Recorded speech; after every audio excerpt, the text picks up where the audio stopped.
Bakit nga ba pinako si Jesus sa krus sa gitna ng kaguluhan ng mundo? Dumating si Jesus, ang anak ng Diyos, dala ang liwanag, pag-asa, kapatawaran, at pag-ibig na hindi kayang tumbasan ng sinuman. Nagpagaling siya ng may sakit, nagpalaya sa mga inaapi, at nagturo ng katuroang nagbago ng puso ng marami. Ngunit, hindi ito nagustuhan ng mga pinuno ng relihiyon. Natakot sila sa kanyang impluensya, naiinggit sila sa kanyang kapangyarihan, at hindi nila matanggap ang katotohanang siya ang ipinangakong Mesyas. Ipinagkanulo siya ni Judas, isa sa kanyang mga alagad. Inaresto siya sa dilim ng gabi, ipinagtulakan sa harap ni Pilato. Piniripika, tinanong, ngunit walang makitang kasalanan.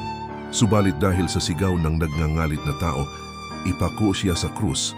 Ipinagkatiwala ni Pilato ang desisyon sa kanila. At doon, nagsimula ang pinakamadilim na oras.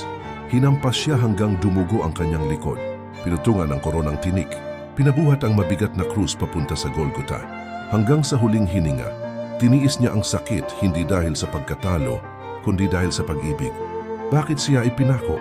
Dahil tinanggap niya ang kaparusahan na nararapat para sa atin. Dahil sa kanyang dugo, nabuksan ang pinto ng kapatawaran. At sa kanyang kamatayan, nagwagi ang buhay.